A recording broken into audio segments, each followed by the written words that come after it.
BBC Radio Kent Breakfast with Anna and Steve, 9 minutes past 8. Where should A&E departments be based in East Kent? NHS bosses are looking at two options: to keep A&E at Margate and Ashford with an urgent treatment centre in Canterbury, or getting rid of A&E at Margate and Ashford in favour of one casualty department and a brand new large hospital in Canterbury. Well, tonight is the first in a series of public meetings taking place to explain the options. Well, with us now, Helen Whately is the Conservative MP for Faversham and Mid Kent, and Karen Constantine is a Labour councillor on Thanet District Council. Helen, if I could ask you first of all then, do you accept that we might end up with one A&E centre for East Kent? So I think the most important thing is that the NHS gets on with changing the way that the hospitals are set out at the moment. Because at the moment, we have East Kent Hospital split across three separate sites, across Ashford, Canterbury and Margate. And they have really, really struggled to recruit enough doctors and nurses to provide emergency services across those three sites. And so services have kind of drifted away from Canterbury. And the service at the moment just isn't good enough. So something has to change. And as you just said, we've got those two options, whether you focus sites in Ashford or Thanet, or whether you centralise in Canterbury. The most important thing is to do the right thing for patients and do what clinicians recommend.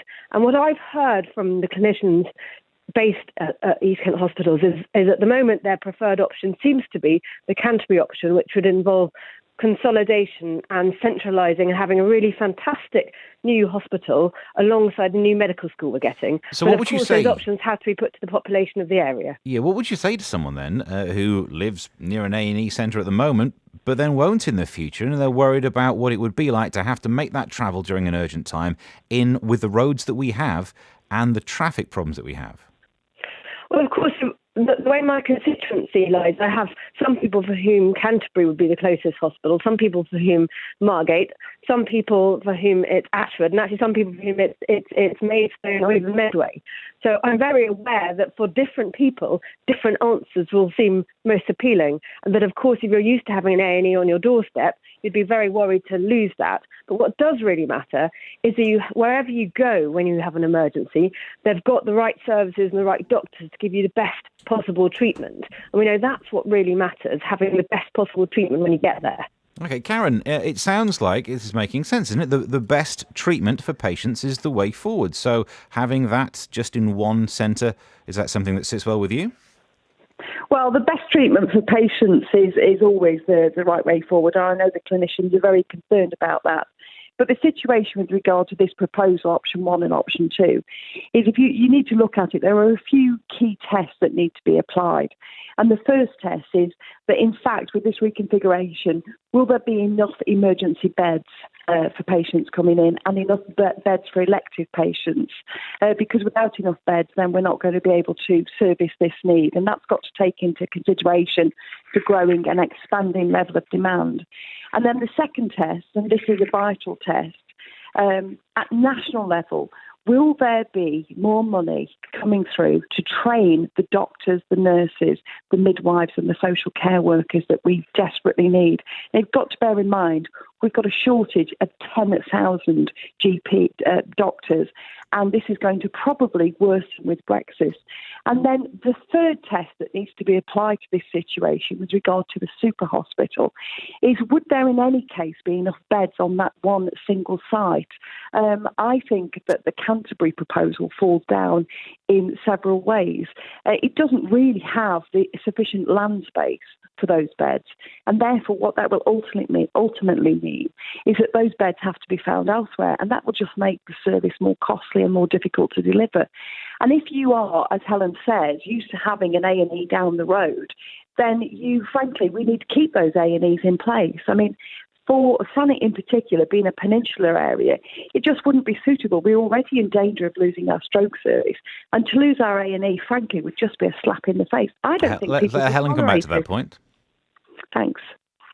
Yeah, Helen, what do you think about that? I mean, it seems like a lot of these points are circling the issue of funding. If you could fund 3 centres so that people get to live near and feel comforted by living near an A&E centre, wouldn't that be the better option?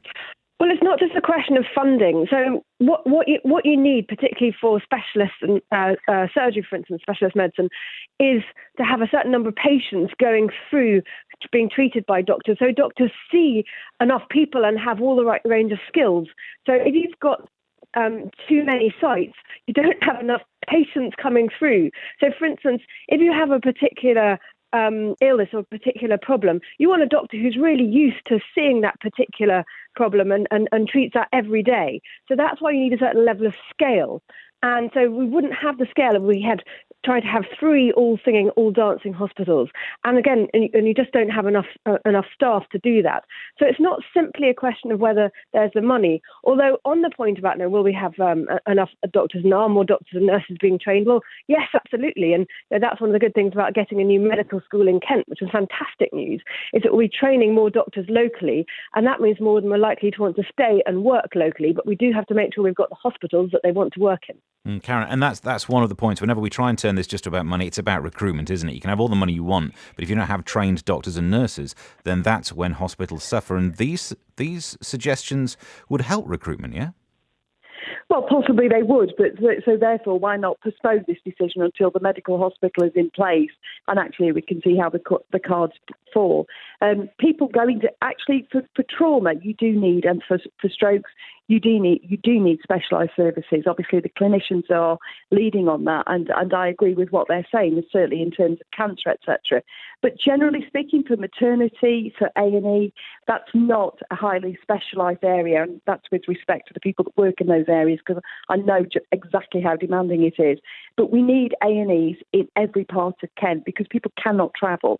And we've just heard the previous caller talk about the state of the roads in Kent, in East Kent. It's going to be a nightmare journey for people travelling from Thanet area across to William Harvey, and it's going to be a nightmare journey for them to travel up to Canterbury. There just isn't the proper size site at Canterbury. There isn't £250 million to put in. Where is that cash going to come from? Thank you to both. Helen Whately, the Conservative MP for Faversham and Mid-Kent, and Karen Constantine, a Labour councillor on Thanet District Council. Over to you, 0800 756 1111. Would you feel reassured by the statistics and the greater training, but travelling further to A&E? What's the best option for future of healthcare in East Kent? The first public listening exercises takes place at 6:15 this evening in the Institute Hall in Herne. Registration from 6. You do have to register to go. But 0800 756 1111. Where do you think these A&E centres should be?